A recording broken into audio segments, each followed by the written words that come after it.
you all divide it up between the apartments? Is that what you have in mind? And then we don't That's get what we individual did. requests from That's what we departments. did here, yeah. Request, is that what you all would prefer?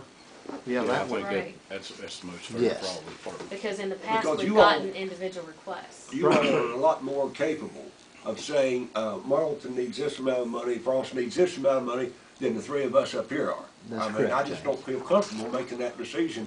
You know, I want Frost this amount, I want Marlton this No, amount. it needs to go to the fire association. That's what I think so too.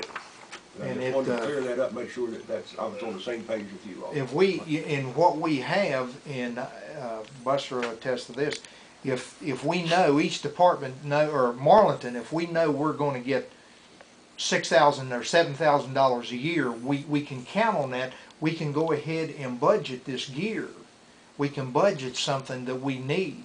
We just bought a thermal imaging camera. We've had it about a year, 10 grand for one. But we can hold it up to that wall and we can tell you if there's fire in that wall or not, and that saves us from going into somebody's house and tearing out 10-foot extra wall, doing that much damage to their wall. Or we can check in the ceiling, the attic, or whatever. Save We the use it. homeowner a lot of money. We use it on the rescue run out on Williams River. It'll even show footprints up to a certain amount of time, or somebody laid down to sleep or something like that. It'll show the heat off of that.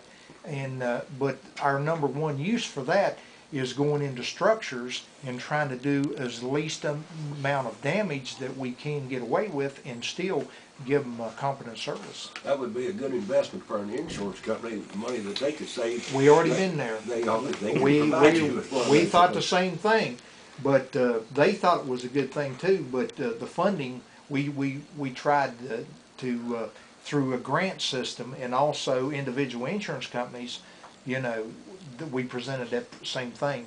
And we got letters back that was a great thought, but there wasn't a check in the envelope. Don't you all get a surcharge off insurance? Pardon? Every fire department? Don't you We get a do. surcharge Yes, off ma'am. those? We do, and Okay.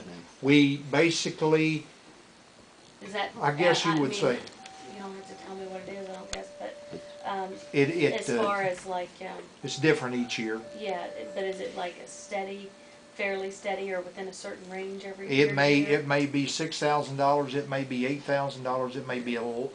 I have seen as high as $11,000, but that is not a normal, you know, check. And I didn't know here's what the other thing radiuses too. are either. There are 423 or 425 volunteer fire departments. As everybody, if you don't get your paperwork in, then now you don't get a check. So there's a reason for that. Every time that they distribute that, depending on who files for it, is what you get. If everybody files for it, you get a small check. If everybody, a So lot it's of not people. something that's based on a radius or No, anything? no. Really?